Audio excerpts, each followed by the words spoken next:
অনেক পুরুষেরা প্রশ্ন করে থাকেন যৌন মিলনের সময় তার পার্টনার বা স্ত্রী উহা শব্দ কেন করে থাকে। ধন্যবাদ। দেশের এবং প্রবাসের ভাই বোনদের প্রতি সালাম। আসসালামু আলাইকুম। আমি প্রভাষক ডাক্তার রিক্তা পারভিন, চেম্বার সেবা হোমিও কমপ্লেক্স অ্যান্ড সেবা ডিজিটাল ল্যাব, উপজেলা মডেল মসজিদের পূর্ব পাশে, শিমুলিয়া, মাগুরা। আজকে আমার আলোচনার টপিকস যৌন মিলনের সময় মেয়েরা কেন উহা শব্দ করে। এখন যৌন বিষয়ে নারী পুরুষ উভয়ে অত্যন্ত সচেতন। তো এই সচেতন করার জন্য আমরা আমাদের এই ভিডিওগুলো দিয়ে যাচ্ছি। আমাদের এই প্রচারণা সার্থক। অনেক বাধা বিপত্তি অতিক্রম করে আমরা শুধু আপনাদেরকে যৌন জীবনে সুখী করার জন্য এই টিপসগুলো দিয়ে যাচ্ছি। তো বন্ধুরা, আমি যেহেতু যৌন বিষয়ে টিপস দিয়ে থাকি, সমস্যা শুনি এবং সমস্যা জেনে সমস্যা সমাধানের করারও চেষ্টা করি, সেভাবে টিপসগুলো দেয় বা অ্যাডভাইস দিয়ে থাকি। তো এই জন্য আমাকে সবাই যৌন বিষয়ে প্রশ্ন করে থাকে, বিভিন্ন প্রশ্ন করে থাকে। এখনও সে ধরনের একটা প্রশ্ন করা হয়েছে, অর্থাৎ কয়েকদিন এই প্রশ্নটাই বেশি আসছে। তো আমি সেই প্রশ্নের উত্তর করব এবং সবাইকে জানানোর জন্য চেষ্টা করছি। তো এই বিষয়টি যদি কারোর ভালো না লাগে, দয়া করে কেউ খারাপ মন্তব্য করবেন না এবং ভালো না লাগলে চ্যানেল থেকে সরে যাওয়ার চেষ্টা করবেন। যৌন মিলন করার সময় মেয়েরা আ শব্দ করে থাকে। এটা কষ্টের কারণেও হতে পারে, সুখের কারণেও হতে পারে। কষ্ট এবং সুখ দুটারই বহিঃপ্রকাশ। তো আমি এখন সাধারণত যে কারণে এই আ শব্দ হয় সেই কারণগুলো নিয়ে আলোচনা করব। প্রথমে এর নেগেটিভ দিকটা আমি আলোচনা করব। নেগেটিভ দিকের প্রথমটা হলো যে যখন মেয়েদের প্রথম বিয়ে হয়, অর্থাৎ প্রথম বাসর ঘর হয়, সেই বাসর রাতে মেয়েরা সাধারণত আতঙ্কিত অবস্থায় থাকে এবং তাদের সতীচ্ছেদ পর্দাটা তখন খুবই সংকুচিত থাকে। আর সতীচ্ছেদ পর্দাটা যে ওখানে আটা থাকবে, অর্থাৎ যোনির মুখ যে বন্ধ থাকবে সেটা না, এটা খোলা অবস্থায় থাকে, রাবারের মতো থাকে, সংকুচিত থাকে। যদি মিলনে যাওয়ার সময় তারা উত্তেজিত না হয়, অর্গাজম না হয়, কামরাজ বের না হয়, জায়গাটা পিছিল না হয়, তাহলে যোনিপথ শুষ্ক থাকে। সেই শুষ্ক যোনিপথে আননোন হাজব্যান্ডের সঙ্গে যদি সহবাস হয় তাহলে জায়গাটায় চিড়ে যেতে পারে, রক্ত বের হতে পারে। আর এই কারণে তখন ব্যথা অনুভব হয়, তখন উহা শব্দ করে। 2 নাম্বার, মেয়েদের অতিরিক্ত সাদা স্রাব ভাঙলে দেখা যায় সেখানে ফাঙ্গাল ইনফেকশন হয় এবং সিফিলিস গোনোরিয়ার জীবাণু থাকলে ওখানে এক ধরনের ঘা পাচড়া হয়। ওই অবস্থায় সহবাস করতে গেলে স্ত্রী ব্যথা পায় এবং সেখানে জ্বালাপোড়া করে, তখন উহা শব্দ চলে আসে।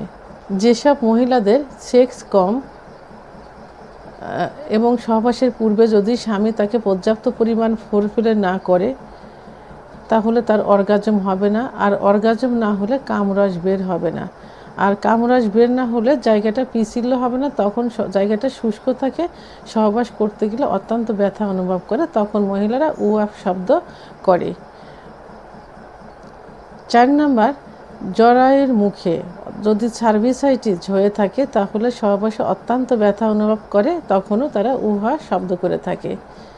সর্বশেষ 5 নাম্বার, সেটা হলো যে যদি সহবাস করার সময় স্ত্রীকে পর্যাপ্ত পরিমাণে উত্তেজিত না করে যৌন মিলনে লিপ্ত হওয়া যায়, তাহলে স্বামীর যদি দ্রুত বীর্যপাত হয়ে যায় তাহলে মেয়েদের ভিতরে একটা কষ্ট থেকে যায়, অর্থাৎ স্বামীর বীর্যপাত হয়ে গেল, ঠিক সেই মুহূর্তে মেয়ের অর্গাজম শুরু হলো, যে অর্গাজমের হওয়ার পরে বীর্যপাত হবে, তখন স্বামীর হয়ে গেছে, তখন মেয়েরা তলপেটে হাত দিয়ে এক ধরনের ব্যথা অনুভব করে এবং তখন উহা শব্দ করে থাকে।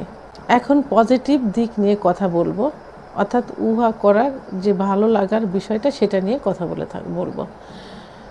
মেয়েদের সহবাসের পূর্বে যদি পর্যাপ্ত পরিমাণে ফোরপ্লে করা যায়, অর্থাৎ তাদের ফোরপ্লে করার যে জায়গা থাকে ব্রেস্টের নিপিল, লিপস বা ঠোঁট, চোখ, কপাল, চোয়াল, কানের লতি এবং সর্বশেষ ক্লাইটোরিসে যদি ফোরপ্লে করা যায় এবং সেটা পর্যাপ্ত পরিমাণে করা যায়, তাহলে দেখা যায় যে মেয়েরা যৌন মিলনে যাবার পূর্বেই বারবার কয়েকবার অর্গাজম ঘটিয়ে ফেলে এবং পর্যাপ্ত পরিমাণ কামরস নিঃসৃত হয়। তখন তারা যৌন মিলনে যাবার জন্য পাগলের মতো হয়ে যায় এবং স্বামীকে বলে দ্রুত যৌন মিলনে যাবার জন্য। আর তখন যৌন মিলনে যাবার পর মেয়েরা যে সুখ অনুভব করে, যদি তার স্বামীর প্রাইভেট অঙ্গ হেলদি এবং লং হয়ে থাকে, অর্থাৎ মোটা এবং লম্বা হয়ে থাকে, তাহলে এক ধরনের ব্যথাযুক্ত সুখ অনুভব করে। আর মেয়েরা ব্যথাযুক্ত সুখটাকে সবথেকে বেশি প্রাধান্য দিয়ে থাকে এবং তাদের সবথেকে বেশি ভালো লাগে। তখন তারা উহা শব্দ করতে থাকে। এই উহা শব্দটা হলো ভালো লাগার একটা বহিঃপ্রকাশ। হ্যাঁ, আর এই উহা শব্দ একজন পুরুষকে ভালো লাগার চরম শিখরে পৌঁছাতে পারে যৌন মিলনের সময়। তাই স্ত্রীর এই উহা শব্দ শোনার জন্য অবশ্যই স্বামীকে যৌন মিলনে যাবার পূর্বে স্ত্রীকে পর্যাপ্ত পরিমাণ ফোরপ্লে করতে হবে। আর যেসব মেয়েরা উপরোক্ত সমস্যায়, অর্থাৎ লিউকোরিয়ার সমস্যায়, সার্ভিসাইটিসের সমস্যায়, সিফিলিস, গোনোরিয়ার সমস্যায় ভুগছেন, তাদের স্বামীদের উচিত বা দায়িত্ব স্ত্রীকে দ্রুত ডাক্তারের শরণাপন্ন করানো, অর্থাৎ রেজিস্টারকৃত একজন হোমিওপ্যাথি ডাক্তার দেখিয়ে পার্শ্ব প্রতিক্রিয়ামুক্ত হোমিওপ্যাথি ওষুধ সেবনের মাধ্যমে এই সমস্যা থেকে দ্রুত সমাধান করানো যাবে। পর্নোগ্রাফি দেখে আপনারা যে সুখ অনুভব করবেন, তার থেকে বেশি সুখ অনুভব করবেন যৌন মিলনের সময় যদি আপনি আপনার পার্টনার বা স্ত্রীর মুখ থেকে উহা শব্দ শুনে থাকেন। তো বন্ধুরা, আমার ভিডিওটি সম্পর্কে যদি কোনো মতামত থেকে থাকে অবশ্যই কমেন্টসের মাধ্যমে জানাবেন। আর ভিডিওটি ভালো লাগলে লাইক, কমেন্ট, সাবস্ক্রাইব করে আমার সঙ্গে থাকুন। আল্লাহ হাফেজ।